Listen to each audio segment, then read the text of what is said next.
अस्सलाम वालेकुम। This is Mohammad Usama और आज का जो हमारा टॉपिक है वो है प्लैंक्स क्वांटम थ्योरी। अच्छा, प्लैंक्स क्वांटम थ्योरी की बात करते हैं। लास्ट वीडियो में हमने बात की थी सब एटॉमिक पार्टिकल्स की कि सब एटॉमिक पार्टिकल्स हमारे पास क्या होते हैं। हमने बताया कि भाई 100 से ज़्यादा सब एटॉमिक पार्टिकल्स पाए जाते हैं, जिसमें लेकिन हमारे पास सिर्फ तीन जो है हमारे पास फंडामेंटल होते हैं, जिसमें हमारे पास इलेक्ट्रॉन, प्रोटॉन और न्यूट्रॉन की हम बात कर रहे होते हैं। अच्छा, तीन फंडामेंटल होते हैं, तो हमने उसकी बात की कि भाई क्या होता है, इलेक्ट्रॉन के ऊपर चार्ज क्या होता है, इलेक्ट्रॉन का मास क्या होता है, प्रोटॉन का चार्ज क्या होता है, प्रोटॉन का जो है मास क्या होता है, तो उसकी हमने बात की है ये। अच्छा, बेसिकली हम बात किसी कर रहे हैं भाई, एटम की बात कर रहे हैं है ये। तो एटम, अच्छा हमने बोला कि भाई बोहर्स थ्योरी नेक्स्ट वीडियो में हम डिस्कस करेंगे। अच्छा, लेकिन बोहर्स ने जो अपनी थ्योरी दी थी, जो नील बोहर जो थे, उन्होंने अपना जो एटॉमिक मॉडल पेश किया, वो उन्होंने हेल्प ली थी किसकी? प्लैंक्स क्वांटम की, सही है। अब कैसे हेल्प ली थी उसको हम नेक्स्ट वीडियो में डिस्कस करेंगे, सही है। तो आज जो है पहले उससे उसको पढ़ने से पहले हमें जो है प्लैंक्स क्वांटम पता होना चाहिए कि भाई प्लैंक्स क्वांटम ने क्या जो है अपनी थ्योरी दी थी, सही है। तो सबसे पहले अगर हम एटम की बात करते हैं, तो एटम की जब हम बात करते हैं तो एटम की जो कहानी है वो स्टार्ट हुई थी, एक साइंटिस्ट थे जिनका नाम था एरिस्टोटल। सबसे पहले साइंटिस्ट जो थे वो थे एरिस्टोटल, जिन्होंने 350 बिफोर क्राइस्ट में 350 बीसी के अंदर जो है फोर थिंग्स थ्योरी दी थी। फोर थिंग्स थ्योरी, सॉरी,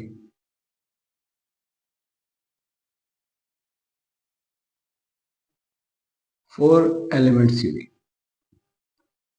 अब क्या था इसके अंदर कि भाई फोर एलिमेंट थ्योरी जो इन्होंने दी, कि भाई फोर एलिमेंट थ्योरी की हम बात कर रहे हैं, तो फोर एलिमेंट थ्योरी के अंदर क्या था कि दुनिया के अंदर अगर हम किसी भी मैटर की बात करते हैं, तो अगर हम किसी भी मैटर की बात करते हैं कि भाई मैटर हमारे पास क्या होता है, तो इन्होंने बोला कि भाई कोई भी मैटर है, मैटर आपको पता है, मैटर वो ऐसी चीज जो कि जगह घेरे और उसका कोई ना कोई वजन हो, वो क्या कहलाती है? हमारे पास मैटर कहलाती है, सही है।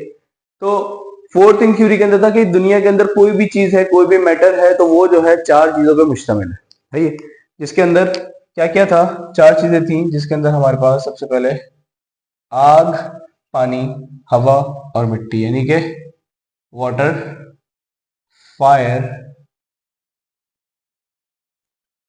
एयर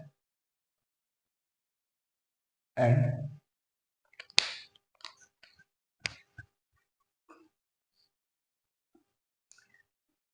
एंड एंड अर्थ, सही है। तो ये फोर एलिमेंट थ्योरी थी जो कि हमारे पास एरिस्टोटल ने दी थी कि भाई दुनिया जो है, जो भी चीज मैटर है, वो चार चीजों पे से बना है: आग, पानी, हवा और मिट्टी। अच्छा, अब लोग जो है इसी कॉन्सेप्ट के साथ जो है जीते थे कि भाई यही एरिस्टोटल ने जो कहा, क्योंकि बड़े साइंटिस्ट थे तो लोग इनकी बात मानते थे कि भाई ऐसा ही होता होगा। लेकिन फिर उसके तकरीबन 50 साल बाद एक साइंटिस्ट थे जिनका नाम था डेमोक्रिटस। अब ऐसा कहा जाता है कि ये जो है डेमोक्रिटस एरिस्टोटल के ही स्टूडेंट थे। तो इन्होंने 400 बीसी के अंदर इस बात की अगेंस्ट एक बात करते हुए कि भाई दुनिया में ये जो आपने चीज बताई है कि भाई दुनिया में कोई भी चीज बनी, कोई भी मैटर बना है, तो वो चार चीजों पे मुश्तमिल होता है: आग, पानी, हवा, मिट्टी। लेकिन ऐसा नहीं है कि दुनिया में अगर कोई भी चीज बनी है तो वो एक छोटे इनडिविजिबल पार्टिकल से बनी है, कि वो जो है एक छोटे इनडिविजिबल पार्टिकल से बनी है, और उस इनडिविजिबल पार्टिकल को जो है उन्होंने नाम दिया एटमोस का। उन्होंने नाम दिया एटमोस का। लेकिन क्या हुआ, लोगों ने, जाहिर है मैंने बताया कि भाई एरिस्टोटल एक बड़े साइंटिस्ट थे, तो लोगों ने बोला कि भाई आप जो बता रहे हो वो गलत है। क्योंकि एरिस्टोटल एक बड़े साइंटिस्ट थे, तो लोगों ने बोला कि भाई आपकी बात को हम जो है नहीं मानते हुए एरिस्टोटल की बात को मानेंगे कि जो है दुनिया चार चीजों पे बनी है: आग, पानी, हवा और मिट्टी। फिर उसके बाद तो ये इस बात को जो है खत्म हो गई थी। फिर उसके बाद अब मॉडर्न एरा के अंदर, जो हमारा मॉडर्न एरा है, उसके अंदर एक साइंटिस्ट थे जिनका नाम था जॉन डाल्टन। तो जॉन डाल्टन ने इस चीज को, यानी कि जो डेमोक्रिटस ने जो 2500 साल पहले, 2000 साल पहले जो बात की थी कि दुनिया छोटे इंडिविजिबल पार्टिकल्स से बनी है, और जिसको उन्होंने नाम दिया था एटमॉस का, तो इस चीज को दोबारा से जिंदा किया और उन्होंने बताया, उन्होंने कहा कि ये बात जो इन्होंने कही थी डेमोक्रिटस ने, वो बिल्कुल ठीक है। और ये इन्होंने बताया था 1808 के अंदर कि भाई जो डेमोक्रिटस ने कहा वो बिल्कुल ठीक है कि दुनिया, यानी कि मैटर मैटर जो बना है वो बना है किस चीज से? एक इंडिविजिबल पार्टिकल से बना है, जो कि फर्दर डिवाइड नहीं होता। यानी कि स्मॉल एक एटम को इन्होंने बोला कि भाई क्या है, एक स्मॉलेस्ट एटम जो कि और फर्दर डिवाइड नहीं हो सकता। तो अब इन्होंने जो ये बात बताई, और इसको इन्होंने, अच्छा इन्होंने एटमॉस का नाम दिया था, लेकिन जॉन डाल्टन ने उसको नाम दे दिया एटम का, कि भाई उसको मैं नाम दे रहा हूं किस चीज का? एटम का। अब जॉन डाल्टन ने जो बोला कि एटम, उन्होंने नाम दे दिया, लेकिन एक चीज इनकी गलत हुई कि भाई इन्होंने कहा कि ये क्या है? इनडिविजिबल पार्टिकल्स, कि भाई सबसे छोटा पार्टिकल क्या होता है? एटम होता है, और उससे छोटा पार्टिकल कोई हो ही नहीं सकता। जो कि आपको पता है, लास्ट वीडियो में हमने जो है सब एटॉमिक पार्टिकल्स की बात की। तो सब एटॉमिक पार्टिकल्स क्या होते हैं कि भाई एटम के अंदर भी पार्टिकल्स, और मैंने बताया कि पार्टिकल्स, एक एटम के अंदर कितने पार्टिकल्स हैं? 100 से ज्यादा पार्टिकल्स होते हैं, सही है। पॉजिट्रॉन, मीजॉन्स, ये सारे जो है हमारे पास एटम के सब एटॉमिक पार्टिकल्स होते हैं, लेकिन फंडामेंटल 3 है, तो हम 3 को पढ़ते हैं। तो इस चीज को जो है, ये वाली चीज इनकी कि भाई इनडिविजिबल पार्टिकल, ये चीज गलत प्रूव हुई। अच्छा, इसको करेक्ट किया इस चीज को करेक्ट किया एक साइंटिस्ट है कि भाई सर जे थॉमसन, इनका नाम था। लास्ट वीडियो में हमने जब इलेक्ट्रॉन की डिस्कवरी की बात कर रहे थे, तो हमने बताया कि भाई सर जे थॉमसन ने जो है इलेक्ट्रॉन की डिस्कवरी की, और इन्होंने 1900 के अंदर बोला कि भाई इनडिविजिबल पार्टिकल्स नहीं होते एटम, एटम के अंदर चार्जेस, क्योंकि इलेक्ट्रॉन की डिस्कवरी भी इन्होंने की थी, तो इन्होंने बोला कि भाई इलेक्ट्रॉन, एटम के अंदर चार्जेस मौजूद होते हैं, कि भाई एक अगर एटम है तो एटम के अंदर पॉजिटिव चार्ज भी मौजूद होगा, नेगेटिव चार्ज भी मौजूद होगा, लेकिन स्पेसिफिकली नहीं बताया। क्या मतलब कि भाई स्पेसिफिकली नहीं बताया? उन्होंने बोला कि भाई एटम के अंदर चार्जेस कहां कहां होंगे। तो एटम के अंदर उन्होंने बोला कि भाई हर तरफ, कि कहीं पे भी एटम के अंदर चार्जेस पाए जा सकते हैं, कि भाई पॉजिटिव चार्ज यहाँ पे मिल गया, नेगेटिव चार्ज यहाँ पे मिल गया, तो कहीं पे भी चार्जेस पाए जाएंगे। लेकिन आपको पता है ऐसा नहीं होता। हम जब एटम की बात करते हैं तो हम इस तरीके से नहीं पढ़ते। फिर इस चीज की जो है करेक्शन, हमारे पास जो एक साइंटिस्ट थे जिनका नाम था रदरफोर्ड, इनके बारे में भी कहा जाता है कि ये जो है सर जे थॉमसन के ही स्टूडेंट थे। तो इन्होंने 1911 के अंदर एक थ्योरी दी, और इन्होंने बताया, अच्छा इन्होंने जो है गोल्ड फॉइल एक एक्सपेरिमेंट किया था। तो इन्होंने जो है अपनी जब थ्योरी पेश की, तो इन्होंने बताया कि भाई एटम की ये जो चीज है ना, कि भाई चारों तरफ, हर तरफ जो है आपको पॉजिटिव चार्ज भी मिलेगा, आपको नेगेटिव चार्ज भी मिलेगा। तो इन्होंने बोला कि ऐसा नहीं होता। इन्होंने कहा कि भाई एटम का जो है 99% मास मौजूद होता है कहां पे? न्यूक्लियस के अंदर। न्यूक्लियस के अंदर इन्होंने बताया कि भाई एक एटम के अंदर एक न्यूक्लियस नाम की चीज भी पाई जाती है, और जिसके अंदर 2 सब एटॉमिक पार्टिकल्स आपको मिलेंगे, एक प्रोटॉन और दूसरा जो मिलेगा वो होगा न्यूट्रॉन। तो इनकी एक अच्छी चीज थी, इन्होंने ये बताया कि भाई न्यूट्रॉन और प्रोटॉन किसके अंदर मिलेगा? न्यूक्लियस के अंदर। और न्यूक्लियस जो है हमारे पास 99% जो मास है वो पाया जाता है कहाँ पे, न्यूक्लियस के अंदर, ठीक है।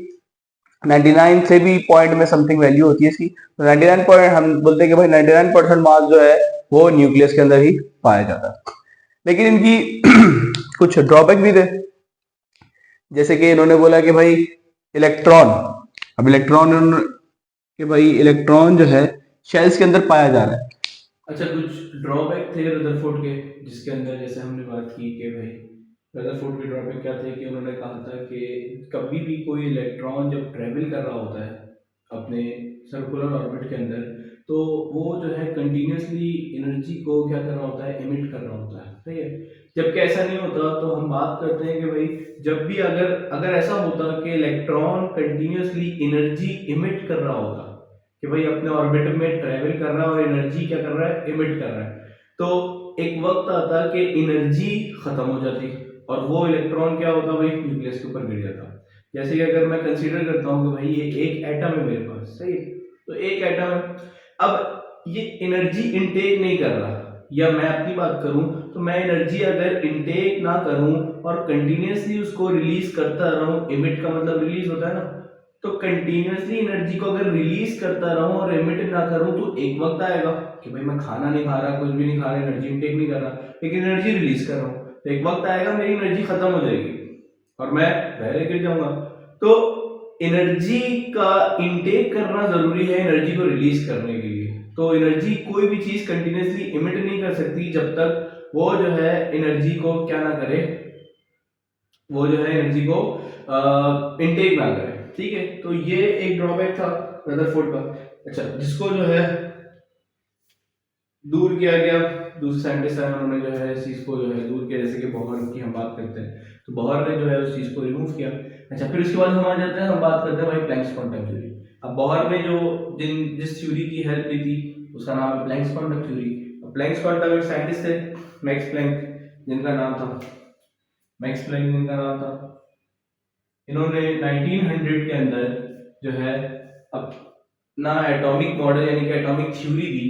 अच्छा, उसके अकॉर्डिंग क्या है, इन्होंने क्यों थ्योरी दी कि जैसे हम बात करते हैं जब लाइट की, तो हमने बोला कि भाई लाइट की एनर्जी कैलकुलेट, कोई भी लाइट है तो ये होता था कि भाई लाइट की एनर्जी आप कैलकुलेट नहीं कर सकते, तो इन्होंने जो है लाइट की एनर्जी जो है कैलकुलेट करने के लिए एक फॉर्मूला ड्राइव किया, जिसको हम बोलते हैं प्लैंक्स इक्वेशन, जिसको हम नाम देते हैं प्लैंक्स इक्वेशन का। अच्छा, अभी उन्होंने बोला क्या, तो पॉस्टुलेट इसके देख लेते हैं कि भाई एटम्स कैन नॉट एब्जॉर्ब और रिलीज एनर्जी कंटिन्यूअसली। कोई भी एटम कंटिन्यूअसली एनर्जी रेडिएट नहीं कर सकता ना एब्जॉर्ब कर सकता है, right. The energy which is absorbed और release in the form of quanta. हाँ, लेकिन जो जिस फॉर्म में जो मतलब एनर्जी जो है किसी भी लाइट के पार्टिकल्स की, उसको जो है इन्होंने नाम दिया क्वांटा का। अब क्वांटा का मतलब क्या होता है, क्वांटा कहते हैं एनर्जी पैकेट्स। एनर्जी पैकेट्स यानी कि अगर सनलाइट है, जैसे सनलाइट की बात की हमने, बात करते हैं तो सनलाइट की बात कर रहे हैं, तो सनलाइट से जो एनर्जी आ रही है, जो लाइट आ रही है, तो वो किस फॉर्म में आ रही है, वो छोटे छोटे एनर्जी पैकेट्स की फॉर्म में आ रही है। उन्होंने बोला कि भाई आप कैलकुलेट कर सकते हो, कैसे कैलकुलेट कर सकते हो कि भाई एनर्जी के पैकेट्स में जो है, एनर्जी पैकेट्स की फॉर्म में, एनर्जी पैकेट्स की फॉर्म में जो है उसको, उसकी एनर्जी को, किसी भी लाइट की एनर्जी को आप जो है आराम से कैलकुलेट कर सकते हो। तो a quantum of light energy is called photon, जिसको उन्होंने नाम दिया किस चीज का, फोटॉन का। मतलब लाइट एनर्जी की जो क्वांटम है, क्वांटम यानी कि एनर्जी पैकेट्स, जो एनर्जी पैकेट्स है लाइट की एनर्जी की, तो उसको जो है उन्होंने नाम दिया फोटॉन का। Class the amount of energy of quanta is directly proportional, कि भाई कितनी लाइट, मतलब उसकी लाइट की कितनी एनर्जी है वो डायरेक्टली प्रोपोर्शनल हो जाएगी to the frequency of radiation. किस चीज के भाई, फ्रीक्वेंसी के डायरेक्टली प्रोपोर्शनल हो जाएगी। तो E directly proportional to nu, nu बोलते हैं हम किसको, फ्रीक्वेंसी को, ठीक है। तो फ्रीक्वेंसी के डायरेक्टली प्रोपोर्शनल एनर्जी, और आपको पता है जब भी प्रोपोर्शनल का साइन हटता है तो इज इक्वल टू के साथ कांस्टेंट आता है, और इसके अंदर प्लैंक्स ने अपने नाम पे एक कांस्टेंट रखा, जिसको जो है हम एच से डिनोट करते हैं, और एच को क्या बोलते हैं कि भाई एच क्या है यहाँ पे हमारे पास, अच्छा पूरा लिखा हुआ, H is Planck's constant. H क्या है भाई, प्लैंक्स कांस्टेंट। जिसकी वैल्यू कांस्टेंट होती है, फिक्स रहती है, जो कि 6.625 exponent minus 34 joule second. Joule second हमने निकाला यहाँ से कि भाई एनर्जी का यूनिट होता है हमारे पास जूल होता है, तो जूल बराबर है हमारे पास फ्रीक्वेंसी का यूनिट होता है 1/सेकंड, तो सेकंड यहाँ पे डिवाइड है, वहाँ पे जाके मल्टीप्लाई हो जाएगा, तो जूल सेकंड बन जाएगा। ठीक है, तो ये प्लैंक्स क्वांटम थ्योरी थी। अच्छा, इसके बाद नेक्स्ट हम जो है बात करेंगे बोहर्स एटॉमिक मॉडल, क्योंकि बोहर्स ने इस थ्योरी की हेल्प ली थी और ये इक्वेशन जो है बोहर्स के अंदर यूज होती है, तो जिसकी वजह से हमने पहले इसकी बात की, तो इसके बाद जो है हम बोहर्स की बात करेंगे।